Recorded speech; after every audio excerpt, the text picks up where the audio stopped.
Hello বন্ধুরা, আমি Arpita and welcome to my channel wake up diaries. এই কুর্তিটা আমার কাকির কুর্তি পরে বেরিয়েছি আজকে, সাথে আছে অরূপ। আমি আজ এসেছিলাম কাকার বাড়িতে, তো অরূপ বলল চলো পুটুদি ঘুরে আসি। তারপর আমরা বেরিয়ে পড়লাম সাইকেল নিয়ে ঘুরতে, পাড়া বেড়াতে।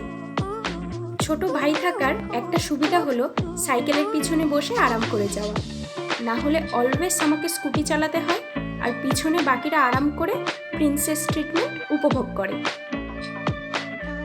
তারপর আমরা যেতে যেতে দেখেছিলাম স্মার্ট পয়েন্ট।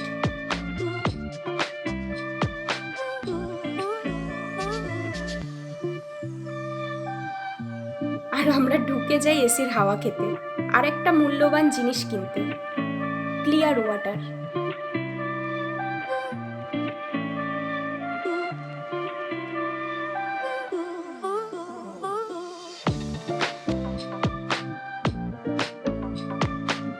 দেন আমরা জল খেয়ে ঘুরতে ঘুরতে পৌঁছে যাই কিউএফসির সামনে, কোয়ালিটি ফ্রাইড চিকেন।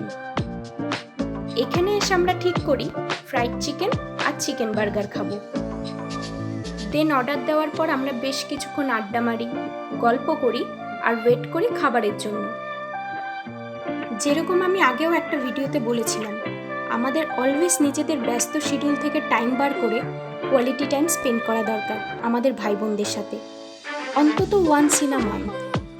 এতে আমাদের বন্ডিংটা না আরও স্ট্রং হয়। আমি এটাই করি, যখনই টাইম পাই, অবশ্য টাইম না পেলেও টাইম বার করে আমি ওদেরকে নিয়ে বেরিয়ে পড়ি, কখনো মুভি দেখতে, কখনো শপিং করতে, কখনো এমনি জাস্ট নর্মাল এদিক ওদিক ঘুরতে, খেতে যেতে। যাই হোক, আমাদের খাবারগুলো খুব টেস্টি ছিল আর খেতে খেতেই আমরা প্ল্যান করে নিয়েছিলাম নেক্সট কোথায় যাব আর কি খাবো।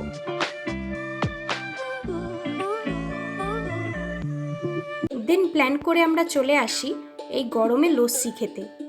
মধ্যমগ্রামের এই লস্যির দোকানটা খুব ফেমাস। অরূপ এখান থেকে লস্যি প্রচুর খেয়েছে, বাট আমার ফার্স্ট টাইম। আর কি বলবো, মানে যেটাকে বলে পুরো মালাই মার্কে ছিল লস্যিটা, খেয়ে পুরো মন প্রাণ দুটোই জুড়িয়ে গেছিল। লস্যি খেয়ে আমরা বেশ কিছুক্ষণ গল্প করে যাই একটু ফুচকা খেতে। ন্যাচারালি আমি এত বেশি খাই না, খুব কম খাই, অল্প খাই, বাট সেই দিন আই থিঙ্ক আমার পেটের মধ্যে ফলানা ঢিঙ্কানা কিছু একটা হয়েছিল। আমার টু মাছ ক্ষুধা শান্ত হচ্ছিল না সেদিন। ফুচকা খেয়ে আর বেশ কিছুটা বাড়ির জন্য প্যাক করে আমরা বাড়ি চলে যাই। ব্যাস এটাই ছিল আমাদের একটা সুন্দর বিকেলের গল্প।